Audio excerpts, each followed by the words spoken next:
এই পদগুলোতে চাকরি হওয়ার সম্ভাবনা 100%।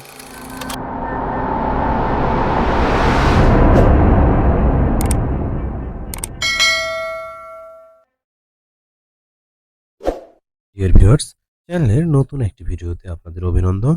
আজকে আমরা জানব যে সকল বিষয়গুলোতে চাকরি পাওয়ার সম্ভাবনা অনেক বেশি। এবার এই বিষয়গুলো আমি উল্লেখ করছি: বাংলা, জীববিজ্ঞান, ভৌত বিজ্ঞান, প্রভাষক গণিত, প্রদর্শক রসায়ন, প্রভাষক পদার্থ, প্রভাষক ইংরেজি, ইংরেজি স্কুল এবং আইসিটি।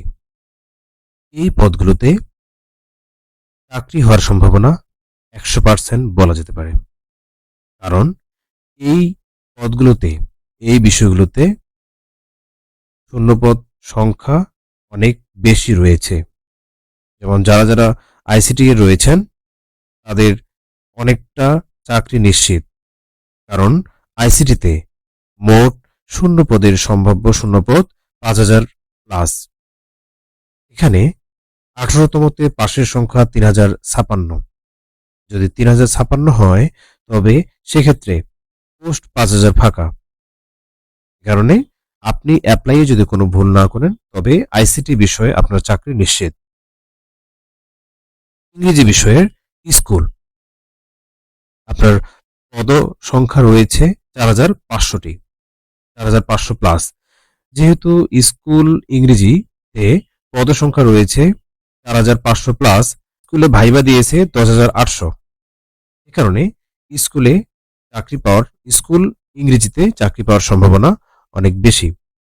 এরপরে প্রভাষক ইংরেজিতে শূন্যপদ রয়েছে 400 প্লাস এবং 18তমতে পাশের সংখ্যা প্রায় 1290 এর মতো। অর্থাৎ এখানেও আপনার চাকরি পাওয়ার সম্ভাবনা 100% না হলেও অনেকটা 80% এর কাছাকাছি। এরপরে প্রদর্শক পদার্থ, এখানে সম্ভাব্য শূন্যপদ রয়েছে 250 প্লাস এবং 18তমতে পাশ করেছে 183 জন। এ কারণে প্রদর্শক পদার্থতে যারা ভাইবা দিয়েছেন, ভাইবা দেওয়ার জন্য অপেক্ষা রয়েছেন, ভাইবা দেবেন, তাদের অনেকটা চাকরি নিশ্চিত। এরপর প্রভাষক পদার্থবিজ্ঞান, এখানে শূন্যপদ রয়েছে 150 প্লাস এবং এখানে পাশ করেছে 533 প্লাস। যেহেতু 533 জন পাশ করেছে এবং সম্ভাব্য শূন্যপদ 150 প্লাস, এখানেও আপনাদের চাকরি হওয়ার সম্ভাবনা অনেক বেশি।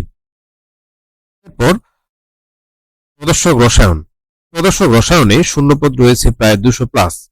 এখানে 18তমতে পাশ করেছে 142 জন। এখানেও আপনাদের চাকরি পাওয়ার সম্ভাবনা অনেক বেশি। এরপরে ভৌত বিজ্ঞানে সম্ভাব্য শূন্যপদ প্রায় 12,000 প্লাস। এখানে 18তমতে পাশ করেছে 4120। আপনারা নিশ্চিত থাকেন যারা ভৌত বিজ্ঞানে রয়েছেন তাদের চাকরি 100% নিশ্চিত। জাস্ট আপনাকে ঠিকমতো অ্যাপ্লাই করতে হবে। জীববিজ্ঞান স্কুল, এখানে পদসংখ্যা রয়েছে 4000 প্লাস এবং এখানে 18তমতে পাশ করেছে 4509 জনের মতো। এই কারণে এখানেও অনেকের চাকরি হওয়ার সম্ভাবনা প্রায় নিশ্চিত। আমি যে বিষয়গুলো উল্লেখ করলাম এই বিষয়গুলোর বাইরে আরো কিছু কিছু বিষয় রয়েছে, সেখানে চাকরি পাওয়ার সম্ভাবনা অনেক বেশি। এবার সমাজবিজ্ঞান যে পদ রয়েছে সেই সমাজবিজ্ঞান পদেও চাকরি পাওয়ার সম্ভাবনা একটু বেশি, কম্পারেটিভলি বেশি থাকবে। এখন আরেকটি বিষয় নিয়ে আমি আলোচনা করব, সেটি হলো আপনারা কমেন্টে অনেকেই বলেছেন 18তমতে অর্থাৎ যারা পাশ করবেন, ষষ্ঠ গণবিজ্ঞপ্তিতে যারা অ্যাপ্লাই করবেন তাদের ক্ষেত্রে আপনারা স্কুল চয়েস দেওয়ার ক্ষেত্রে বা কলেজ চয়েস দেওয়ার ক্ষেত্রে শুধু কি নিজের ডিস্ট্রিক্ট দেবেন না গোটা বাংলাদেশ দিতে পারবেন? আপনারা গোটা বাংলাদেশের যে কোনো প্রতিষ্ঠানে আপনি আপনার বিষয়ে অ্যাপ্লাই করতে পারবেন। অর্থাৎ গোটা বাংলাদেশের যে কোনো 40টি স্কুলকে আপনার সিলেক্ট করতে হবে।